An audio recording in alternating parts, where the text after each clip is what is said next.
بسم الله الرحمن الرحيم.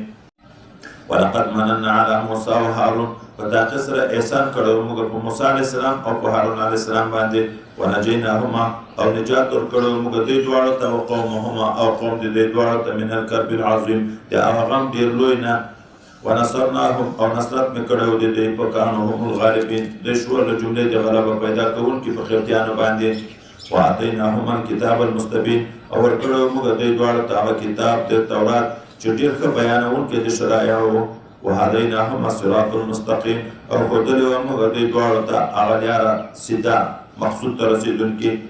وترکنا علیهما فی الاخرین او موږ پرېښي په دې باندې دواړو وروڼو باندې په وروستنیو خلکو کې چې دا چې سلام علی موسی و هارون سلام دی وي په موسی علیه السلام او په هارون علیه السلام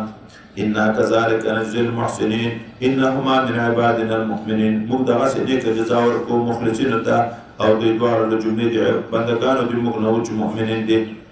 وإن إلیاس لمن المرسلین بېشکه الیاس علیه السلام دا هم له جملې د رسولانو نه ده اذ قال لقومه هغه وخت چې ده وویل خپل قوم ته الا تتقون آیا نه ډارېږئ د خدای د عذاب نه اتدعون بعلا آیا تاسې عبادت کوئ د بعل بت وتذرون احسن الخالقین او پرېږدئ تاسې عبادت د هغه ښه پیدا کوونکي ذات چې الله تعالی ده الله ربکم چې هغه الله ده چې رب د تاسې ده ورب آبائکم الاولین او رب د پلرو د تاسې ده چې هغه ړومبني تېر شوي دي فکذبوه دوی تکذیب وکړو د الیاس علیه السلام فانهم لمحضرون نو بېشکه خامخا دوی حاضر کړل شوي دي دوزخ ته الا عباد الله المخلصین مگر هم تکذیب ونه کړو آیا ما بندګانو چا کوم مخلص بندګانو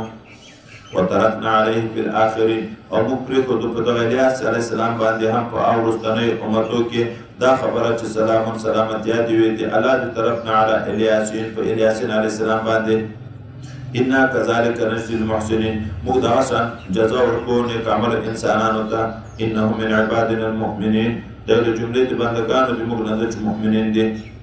وان لوطا لمن المرسلین او بېشکه لوط علیه السلام دا جملې د رسولانو نه ده اذ نجیناه واهله اجمعین کله چې موږ نجات ورکړو ده ته او اهل ده ته اجمعین ټولو ته الا عجوزا فی الغابرین مګر همنه یوه بوډۍ چې هغه پاتې کېدونکې وه په هغه عذاب ثم دمرنا الاخرین بیا موږ تباه کړه هلاک مو کړه هغه نور کافران وانکم بشک تاسې ای د مکې معظومې خلکو لتمرون علیهم تېرېږئ تاسې په دغه علاقه د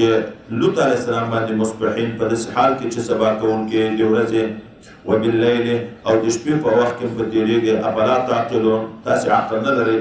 چې عبرت تر واخلئ په دغه علاقه تېرېږئ کله په ورځ کله په شپه د دې ړنګ کلي هغه اوبو تورې وینې چې هغه کلي په شا باندې اوښتې او عبرت تر اخلئ